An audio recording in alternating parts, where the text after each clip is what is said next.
तो दोस्तों अभी आपके स्क्रीन के ऊपर क्वेश्चन नंबर 4 दिख रहा है। क्या कह रहा है question? You are told that 1331 is a perfect cube. अब यहां पर क्या है बेटा? 1331 ये क्या है? एक परफेक्ट क्यूब है। ठीक है, can you guess without factorization what is the cube, what's its cube root is. ठीक है, इसका क्यूब रूट क्या हो सकता है ये हमको पूछा है। Similarly the cube root of 49131216 and 32768 ये हमको पूछा है। ठीक है बेटा, चलो इसको कर लेते हैं। तो बेटा इससे पहले कि मैं एक टेबल निकाल लेता हूं आपके लिए। ठीक है, और वो टेबल क्या है बेटा? तो ये वाला टेबल है, इसको गौर से देखो। ठीक है, ये टेबल देखो आपका। एक का क्यूब क्या है? एक है। दो का क्यूब 8 है। तीन का क्यूब 27 है। चार का क्यूब 64 है। पांच का क्यूब 125 है। छह का क्यूब कितना आएगा बेटा? तो वो आपको कितना आएगा बेटा? 216 आएगा। ठीक है, उसके बाद 7 का क्यूब, 8 का क्यूब, 9 का क्यूब और 1000 का क्यूब। राइट, ये सब आपको निकालना है। चलो वो निकाल लेते हैं अपन। ठीक, हाँ, तो एक का क्यूब कितना होता है? एक। दो का क्यूब कितना होता है? 8। तीन का क्यूब कितना होता है? 27। चार का क्यूब कितना होता है बेटा? 64। पांच का क्यूब कितना होता है? 125। छह का क्यूब कितना होता है? 216। अब सात का क्यूब तो 49 इंटू 7। ठीक है, 9 7 63। ठीक है, तो यूनिट डिजिट में क्या आएगा बेटा? सात का क्यूब यूनिट डिजिट ही निकाल लेते हैं, 3 आता है। ठीक है, आठ का क्यूब 8 8 64, 64 इंटू 8, 8 चौक 32, कितना आ रहा है बेटा? 2 आ रहा है। 9 का क्यूब, ठीक है, कितना आ रहा है बेटा? 81 इंटू 9, कितना आ रहा है यूनिट प्लेस पे? 9। और 10 का क्यूब कितना आ रहा है यूनिट प्लेस पे? 0। अब यहां पर आप एक चीज गौर करो। ठीक है, जब कहीं पर एक होगा, किसी डिजिट के अगर यूनिट प्लेस पे एक होगा तो उसका जो क्यूब निकालेंगे, जैसे है 11 का क्यूब कितना होता है? 1331।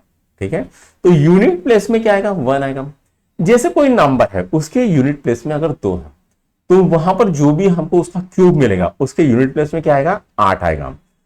3 के क्यूब निकालते हैं, यूनिट प्लेस में क्या आता है? 7। वैसे 4 का है 4 आता है, 5 का है 5 आता है। ठीक है, 6 का है 6 आता है, 7 का है 3 आता है, 8 का है 2 आता है, 9 का है 9 आता है और 10 का है 0 आता है। ठीक है, नाउ अब हमको पूछा है ये परफेक्ट क्यूब। ठीक है, अब हमको बोला है बिना फैक्टराइजेशन के मदद से क्या आप इसका क्यूब निकाल सकते हो। ठीक है, अब बेटा 10 का क्यूब कितना होता है? 1000 होता है, बराबर है। उसके बाद 20 का क्यूब कितना होता है बेटा? तो 8000 होता है। मतलब ये जो है परफेक्ट क्यूब, ये कहां पर आएगा? 10 से 20 के बीच में नंबर आना चाहिए। ठीक है, ये जो परफेक्ट क्यूब है इसका क्यूब रूट कहां पर आना चाहिए? 10 से 20 के बीच में।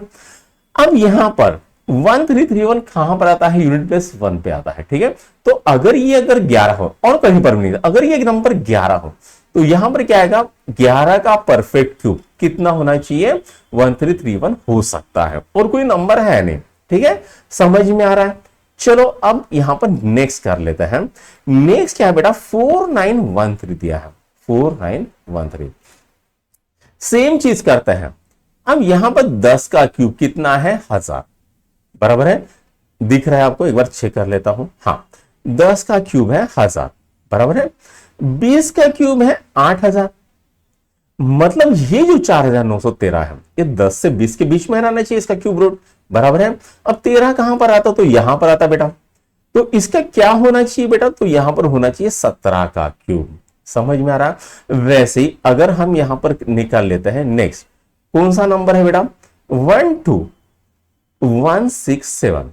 सेम है, 10 से 20 के बीच में क्या आता है? 1000 से लेके 8000, बराबर है। तो इसके बीच में तो आएगा नहीं, तो 30 का देख लेते हैं। 30 का क्यूब क्या आता है बेटा? 27000। मतलब ये क्या आएगा? 20 से 30 के बीच में आएगा। नंबर क्या है बेटा? यहां पर यूनिट प्लेस में 7 है। कहां पर यूनिट प्लेस में 7 आता है? यहां पर आता। तो नंबर क्या हो सकता है बेटा? 23 का क्यूब, ये नंबर हो सकता है। ठीक है, नाउ लास्ट इसको हटा देते हैं। ठीक है, 32768। ठीक है, तो मुझे एक बात बताओ, यहां पर जो 20 का क्यूब है कितना आता है बेटा? 8000 आता है। उसके बाद 30 का क्यूब कितना होता है? 27,000 होता है, बराबर है। 8000 से लेकर 27। अब ये जो नंबर आएगा 30 के बाद ही आना चाहिए, क्योंकि 30,000 है, 30 के बाद ही आना चाहिए, बराबर है ना बेटा? तो कितना है? 8। तो क्या हो सकता है नंबर? तो 32 का होल क्यूब हो सकता है। तो यहां पर आपका ये चौथा क्वेश्चन सॉल्व हो गया, इसको नोट डाउन कर लो।